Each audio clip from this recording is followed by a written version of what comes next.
Movie की शुरुआत में हमें एक नैरो नाम के लड़के को दिखाया जाता है, जो अपने सामने एक लड़की को बुलाता है और उसे अपनी दोस्त का दिल निकालने को कहता है। लड़की को ना चाहते हुए भी अपनी दोस्त का दिल निकालना पड़ता है, क्योंकि अगर वो ऐसा ना करती तो नैरो उसको जान से मार देता।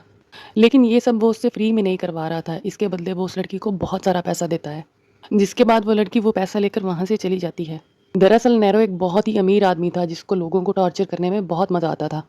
अब नैरो अपने फ़ोन में बहुत सारे फेमस सेलिब्रिटीज़ की फ़ोटोज़ देखता है।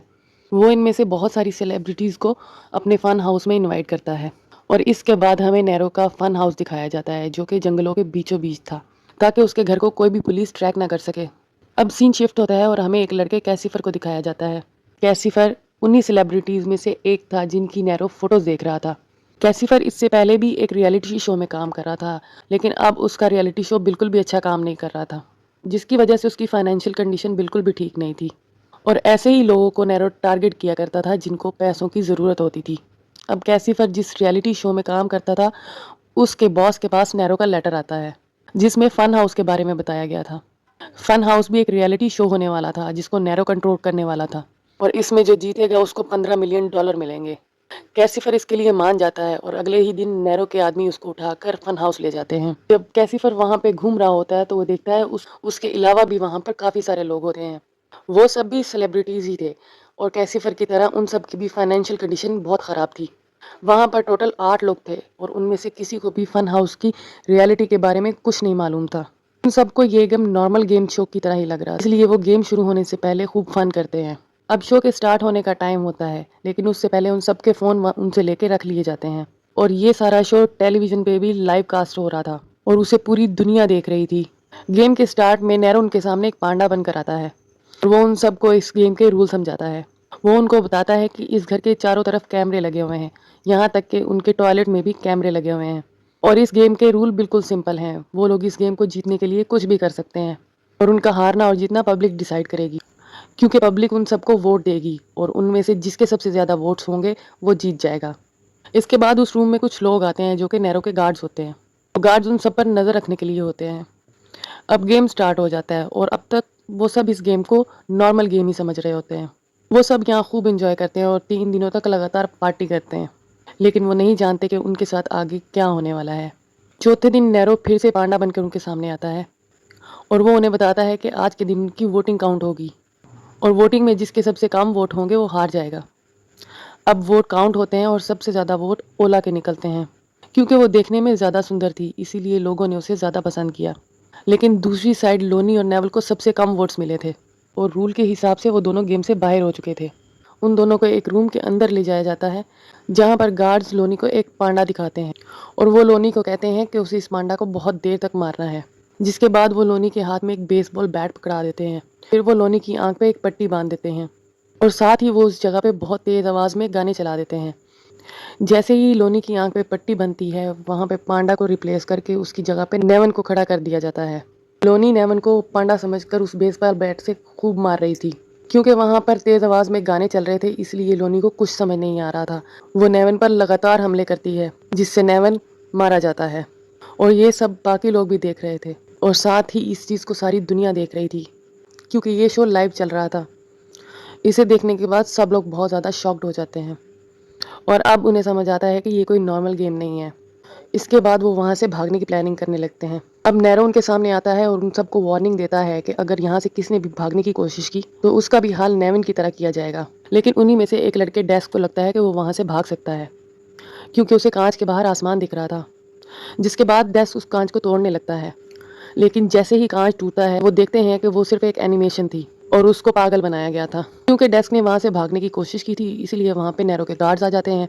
वो उसे पकड़कर उसी रूम में ले जाते हैं, जिसके बाद वो उसके हाथों को बांधकर उसको लटका देते हैं और उसके नीचे एक बॉक्स रख देते हैं और उसके बाद वो उस बॉक्स को बहुत सारे एसिड से भर देते हैं। डेस्क की आधी बॉडी उस एसिड के अंदर थी और एसिड की वजह से उसकी आधी बॉडी पूरी तौर पर गल जाती है, जिस वजह से डेस्क भी मर जाता है। और ये सब भी लाइव चल रहा था, जिस वजह से ये गेम बहुत जल्द वायरल हो जाता है और बात मीडिया तक पहुंच जाती है। लेकिन मीडिया और पुलिस भी इस बारे में कुछ नहीं कर पाती, क्योंकि वो लोग फन हाउस की लोकेशन को ट्रेस ही नहीं कर पा रहे थे। नैरो दोबारा पांडा बनकर उनके सामने आता है और वो उन्हें समझाता है कि अगर उन्हें यहाँ से सेफली बाहर जाना है तो उन्हें पब्लिक से वोट मांगने होंगे और अगर उनके वोट ज़्यादा हुए तो उनके बचने के चांसेस काफ़ी ज़्यादा होंगे।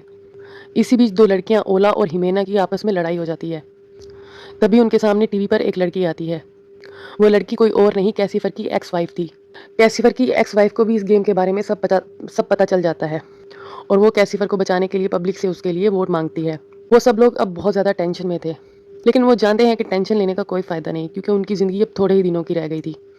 इसीलिए क्यों ना वो इस लाइफ को एंजॉय करें। इसीलिए वो सब मिलकर काफ़ी एंजॉय करते हैं।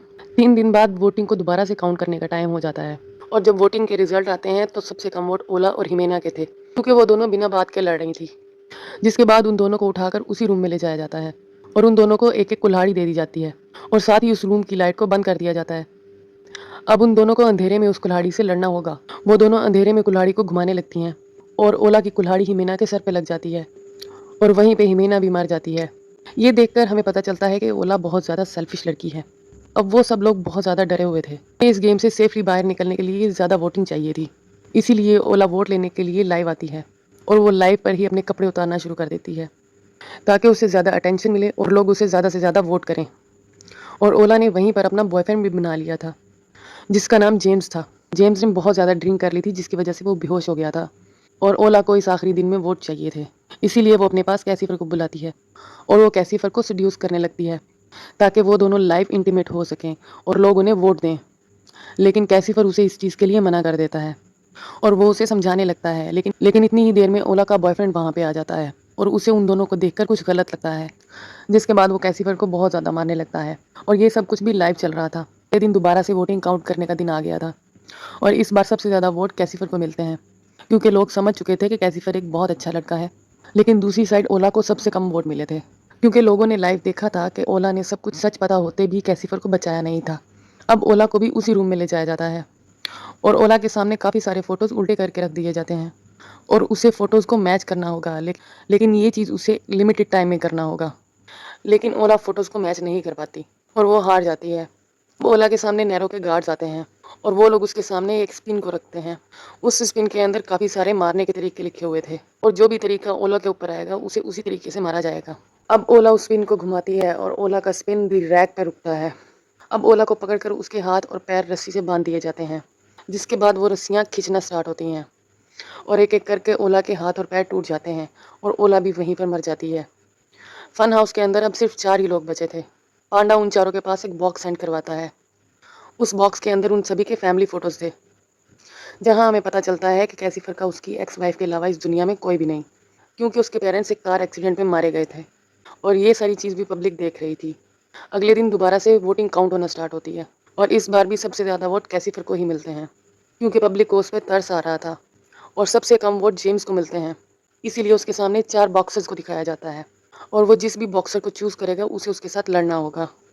फिर जेम्स एक बॉक्सर को चूज़ कर लेता है और उसे भी उसी रूम में ले जाया जाता है, जिसके बाद जेम्स की फाइट स्टार्ट हो जाती है, जिसमें जेम्स उस बॉक्सर को हरा देता है। लेकिन नैरो उसे अभी भी नहीं छोड़ता। वो बाकी बचे हुए तीनों बॉक्सर्स को जेम्स के सामने भेज देता है और अब 3 बॉक्सर्स मिलकर जेम्स से लड़ने लगते हैं, लेकिन वो तीनों मिलकर बहुत बेरहमी से जेम्स को मार डालते हैं। अब फन हाउस के अंदर सिर्फ 3 ही लोग बचते हैं, पर कैसीफर लोनी से बहुत अट्रैक्ट हो रहा था। उन्हें देखकर लग रहा था कि उन्हें एक दूसरे से प्यार हो गया है, इसीलिए वो दोनों भी इंटीमेट हो जाते हैं। दूसरी साइड एक और लड़की बची थी, जिसका नाम कैट था। वो भी वोट लेने के लिए अपने कपड़े रिमूव करने लगती है। अगले दिन दोबारा से वोटिंग काउंट होती है और इस बार सबसे कम वोट कैट को मिले थे, इसलिए उसे भी उसी रूम में ले जाया जाता है। और कैट एक चेस प्लेयर थी, इसलिए उसके सामने एक चेस बोर्ड रख दिया जाता है और उसे चेस के गेम में जीतना होगा। लेकिन कैट उस गेम में हार जाती है और कैट के सामने भी उसी स्पिन को रखा जाता है और कैट उस स्पिन को घुमाती है, लेकिन उस स्पिन में आता है पास, यानी कि कैट को छोड़ दिया गया है और कैट अब दोबारा से फन हाउस के गेम के अंदर आ जाती है। कैट से कम वोट लोनी और कैसीफर के थे, इसीलिए उन दोनों को उसी रूम में ले जाया जाता है। दोनों के हाथ में एक एक गन दे दी जाती है और जो भी दूसरे को शूट करके मार देगा वो बच जाएगा। क्योंकि वो दोनों एक दूसरे से प्यार करने लगे हैं, इसीलिए वो दोनों उसी गन से अपने आप को मार लेते हैं। और अब उस गेम की विनर कैट बन चुकी थी। कैट को पैसे देकर वहाँ से छोड़ दिया जाता है, जिसके बाद पुलिस कैट को पकड़ लेती है। पुलिस कैट से काफ़ी पूछताछ करती है, लेकिन कैट को उनकी लोकेशन के बारे में कुछ भी नहीं पता होता, इसीलिए पुलिस को कैट को छोड़ना पड़ता है। सीन शिफ्ट होता है और हमें टीवी पर नैरो को दिखाया जाता है। दरअसल दुनिया के सामने नैरो एक बहुत ही अच्छा इंसान है। और सीन दोबारा से शिफ्ट होता है और हमें नैरो के साथ कैट को दिखाया जाता है, जिससे हमें पता चलता है कि कैट नैरो की गर्लफ्रेंड थी।